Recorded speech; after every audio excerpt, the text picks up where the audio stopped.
Congratulations, guys, on winning the election to be lieutenant governor and governor. We're super excited for you guys. So now that you guys have total control of the House and Senate with a super majority, and now all state positions are being held by the Federalist Party, how do you plan to move forward in the legislation process? All right, so here's what we're planning on doing. All right, I'm not going to go up there.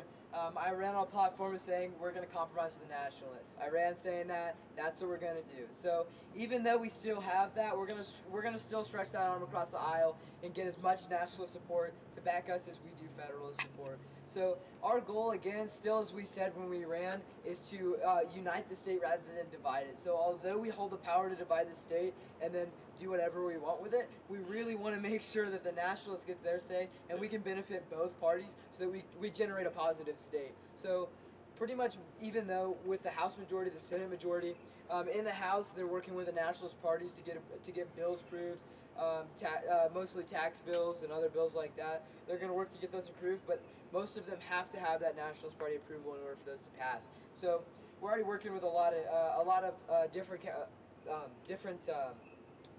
parties on a lot of different things they're wanting to do. We've been approached already with a bunch of bills, but we're definitely willing to work with both sides. However, we will be using that to our advantage on those more strict conservative policies that we aren't willing to compromise on, as we promised to the Federalists in our platform and campaign as well. So we're keeping measures in place for you guys. So. Cool. Some congressional leadership has requested that we ask the question of, will you be signing the Farm and Agriculture Bill into law as the first legislation for Boise State this week? So we're definitely going to have to make sure that we look and understand every concept of that bill before we answer your question. Right now, we're not fully informed in the bill, and we're not going to we're not saying anything until we're fully informed on the decision we plan on making. And we've been approached with a multitude of bills, so to guarantee that would be the first one we pass is a stretch. There's a lot of bills on the table, a lot of bills that we've been approached with, a lot of bills that need our approval. So to say that that's the first, we can't guarantee, but we will definitely look at it, consider it. We've got a lot of bills to look at though, so we're going to be very busy for these next couple of days. Cool. Today, the newspaper has run an article on reports of Federalist unprofessionalism. So one of those things is, it says, oddly, some Federalist plans such as the minimum wage increase proposal seem somewhat leftist for the right-wing Federalist.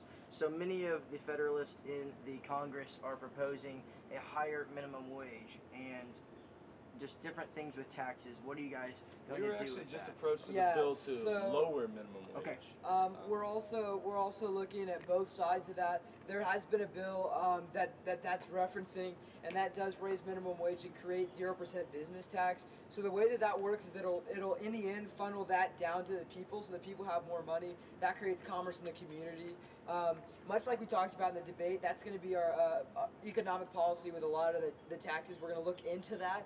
Again, we're still looking at a bunch of different tax laws and a bunch of different ways we can go with the state, but that law is definitely there. We're looking at it. I wouldn't say that the Federalist Party is at all unprofessional. The Federalist Party is actually willing to work more willing to compromise more than ever. So I think the Federalist Party has extremely professional views. They're working really professionally with both sides. So I think we're really looking good there. Cool. And then one last question, because we're running out of time.